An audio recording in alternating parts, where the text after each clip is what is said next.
Vocês dois fiquem comigo, porque temos uma outra entrevista importante aqui no 360.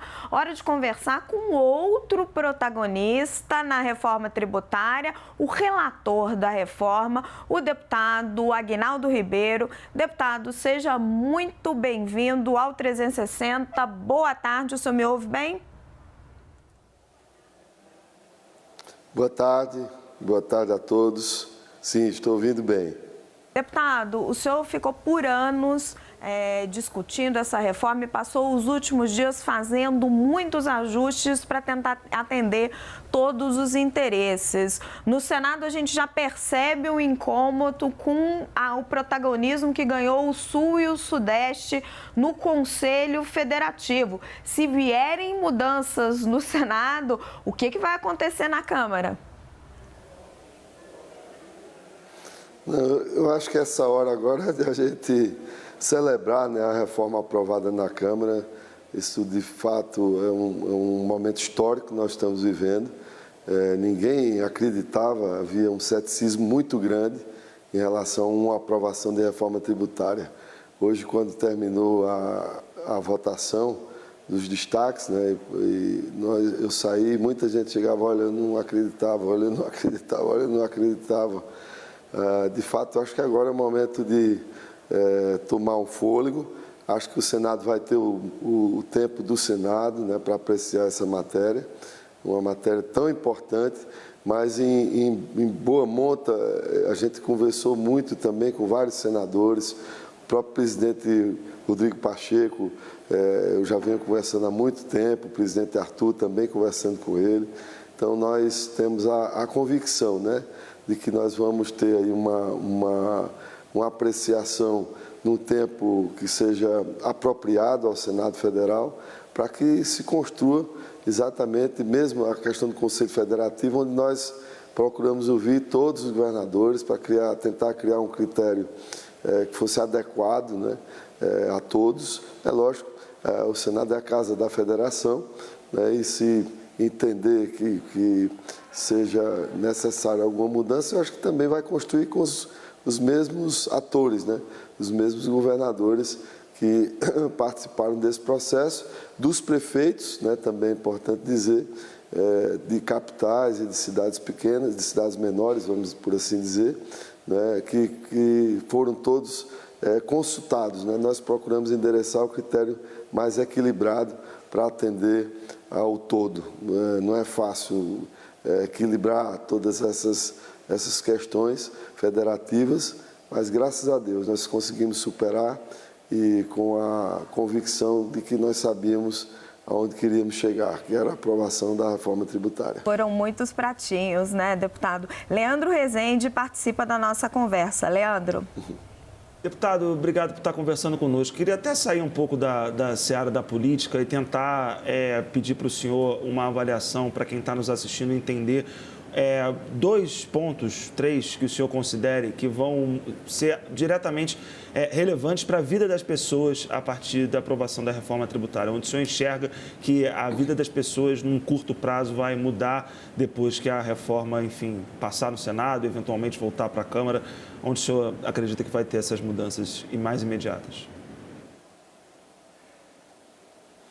Primeiro, acho que nós vamos ter quando da aprovação, né, no Senado, e a promulgação da emenda constitucional, acho que nós vamos ter, primeiro, um efeito positivo, como acho que já teremos a partir da aprovação na Câmara, né, sob a perspectiva econômica, sob a perspectiva das pessoas, né, de cada um de nós, né, consumidores que somos no regime de IVA, né, lógico que nós vamos ter uma transição que começa em 2026, nessa transição ela vai exatamente extinguindo os impostos, começa pelo PIS, pelo COFINS, depois IPI, depois o ICMS e o ISS, que seguem na sequência, né?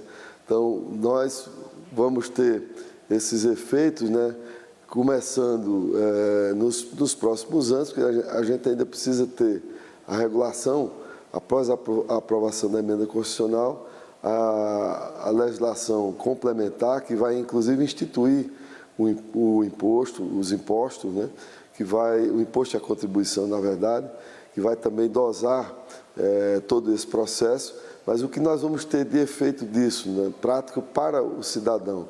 Primeiro, a simplicidade, né, a simplificação no sistema tributário. Segundo, a transparência, né, porque nós vamos deixar de cobrar os impostos no modelo por dentro, como a gente cobra hoje, embutido no preço, para cobrar por fora. Isso, inclusive, está no texto constitucional.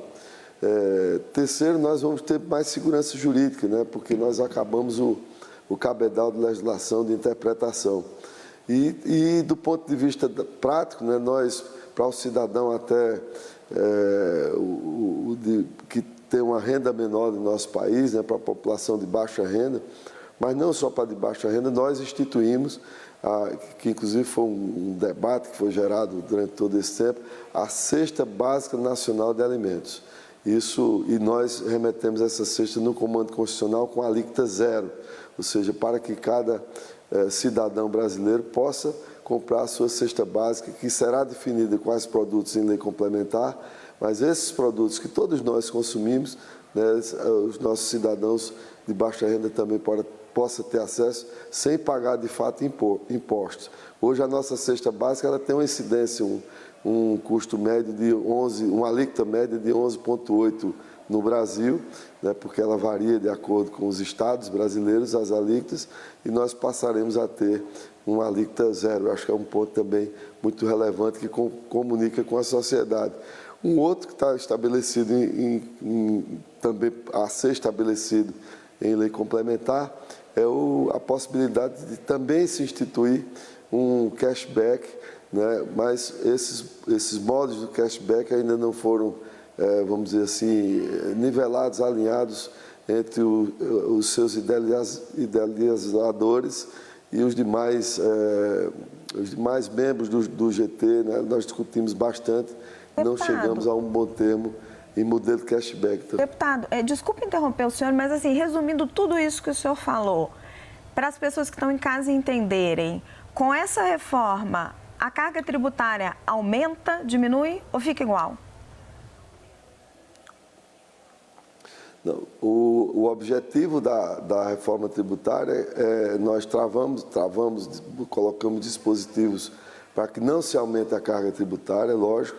O desafio também é, nesse momento, não diminuir a receita, mas durante a transição, e quando nós tivermos os impostos totalmente, né, ao final da transição, eles sendo operacionalizados e funcionando, né, nós temos estudos, inclusive, de impactos positivos na economia. Eu acho que nós vamos ter um impacto do efeito da simplificação, inclusive na formalização, né, e no aumento da arrecadação, que a própria simplificação traz. Eu acho que isso também nos dá a possibilidade, trazendo uma base maior, que é o objetivo de um IVA, né, aquele tributar menos sobre uma base maior, tributar menos sobre mais, você acaba produzindo um efeito de, no futuro próximo, que é o que nós desejamos, né, essa carga possa cair e possa ser transferida numa correção de uma distorção que nós temos, que é tributar o consumo muito mais do que a renda. Então, o objetivo, inclusive, no Comando Constitucional, nós colocamos para que o governo mande, em 180 dias da promulgação da proposta de emenda constitucional, a reforma da renda, apesar de já haver o compromisso do governo mandar no segundo semestre, né, mas pode ser que conflite com a própria tributária, né, não sei, a avaliação para se fazer. E aí, o resultado da reforma da renda, passando-se a tributar mais uma base na renda e no patrimônio, possa também fazer com que nós tenhamos a diminuição da carga sobre o consumo, que é o que existe em todos os países como similares ao Brasil, né? A gente tem uma distorção, se paga muito mais sobre consumo do que sobre renda e patrimônio aqui no Brasil. Nós queremos também tornar essa mesma razão no nosso país. Deputado, muito obrigada pela sua participação aqui no CNN 360 e parabéns pelo trabalho aí de tantos anos na articulação da reforma tributária. Muito obrigado a todos.